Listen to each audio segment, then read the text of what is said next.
is not to conquer nature, but to live in it. Good morning, everyone. Basic sciences.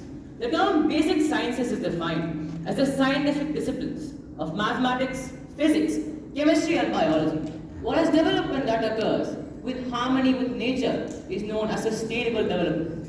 According to the UNO's predictions, at the rate we're exploiting our natural resources, by the time we reach 2035, we will need as much as 3 Earths worth of resources to support the current lifestyle.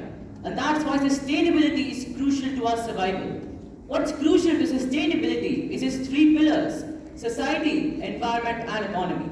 By balancing these, sustainable development can be achieved. Basic science lays the foundations for new approaches, solutions, and technologies to help fight pollution, counteract climate change, neutralize environmental hazards, and alleviate socio-economic crises like hunger, disease, inadequate access to clean water, sanitation, and much more. Now let's discuss in detail the contribution of physics in achieving the goals of sustainable development. We can end our reliance on fossil-based fuels by using piezoelectric materials, using syngas produced by the floating solar leaf technology. The technologies such as the enhanced photovoltaic cells, the hydrogen fuel cells, and less, etc. will replace conventional methods of energy production. Remote sensing to monitor crop growth and spectroscopic devices to monitor shelf life of food will play major roles in achieving the second SDG, zero hunger. We can use the lab-on-a-chip technology and optic fiber cables for faster communication and analysis. Through the use of nuclear physical techniques such as PET and tracer technique, we are able to diagnose and treat possibly fatal diseases such as tumors. Tracer technique uses radioisotopes as tracers for purposes such as radiocardiology, monitoring blood flow, etc. Through the advancement of fluid dynamics, we are now able to predict weather up to longer periods of time, which can be used by farmers to produce crop calendars. Through the use of chemistry, we can produce better and sustainable materials such as nanocellulose and graphene, an allotrope of carbon, which has atoms arranged in a 2-dimensional honeycomb lattice nanostructure. It's an ultra-light nanomaterial with exceptionally high tensile strength, conductivity, and transparency. Chemistry also plays a vital role in the field of agriculture, producing less harmful and more efficient chemical crop enhancers. Global warming and climate change are 2 biggest threats for the next generation, which is mainly due to the presence of pollutants such as carbon dioxide in the atmosphere. The amount of carbon dioxide can be reduced by a process known as carbon capture and utilization, which not only captures the carbon but also converts it into useful substances such as fertilizers like urea. One such carbon capture plant has been developed by the Saudi Arabian Basic Industries Corporation, which captures 500,000 tons of CO2 annually. Chemistry also plays a vital role in drug development and diagnosis of various ailments. To achieve the 6th SDG, clean water and sanitation, processes such as struvite precipitation, reverse osmosis, solar power desalination tanks, UV lamps for sterilization, etc. also have been developed and can be adopted on a much larger scale. Biology is another field of science that aids us in building a sustainable future. Technologies like bioplastics, bioremediation, etc. will help us reduce pollution to a great extent. Through the advancement of genetic engineering, we are now able to clone animals, etc. Methods of treatment such as CRISPR-Cas9 arrays are also being developed and tested, which will help our immune system efficiently combat viruses. All mathematical applications will also help us in achieving sustainable development. Through the advancements of mathematical modeling enhanced with data science, cloud computing, and artificial intelligence, we can produce realistic mathematical models for reducing pollution and other purposes. So those were the prospects. Now, let's look at some challenges in achieving the goals of sustainable development through basic sciences. Firstly, low scientific capability of developing countries.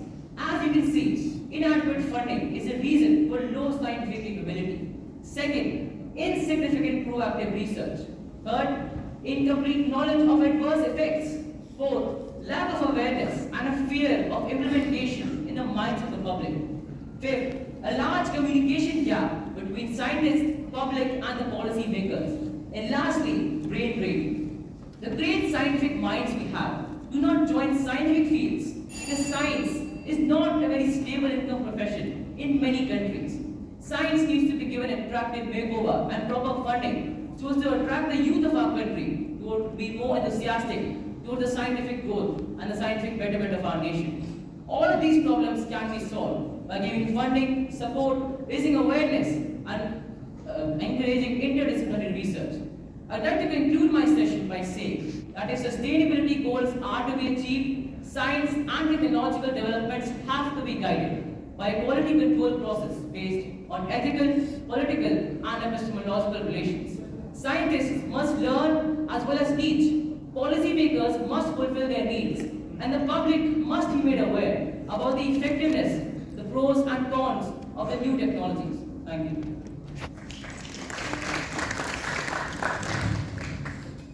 You talked about something called struvite. Why are you using this and what does it do? How does it benefit in terms of sustainability?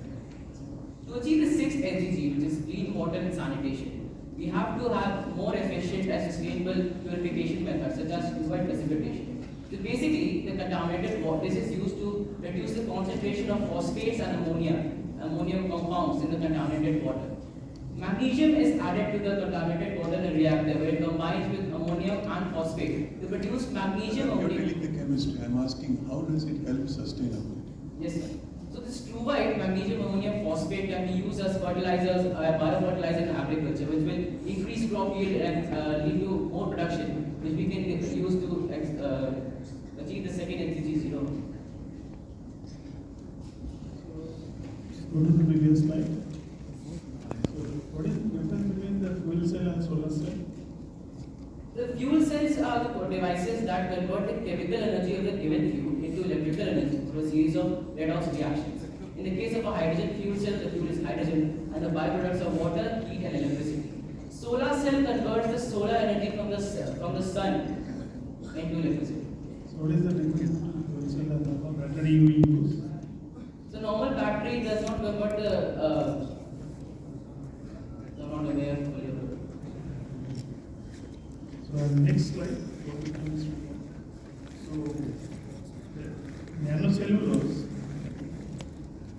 What is the difference between the cellulose and nanocellulose? The size and strength. So, what is the size is different? What is the advantage regarding the sustainable development? So as I'm going to give you a fact that 1/3 of the food is wasted on its journey from the fields to your plate. This is mainly due to transportation and packaging deficits. We can use the nanocellulose to reinforce packing materials and to reduce the food wastage that happens during transportation.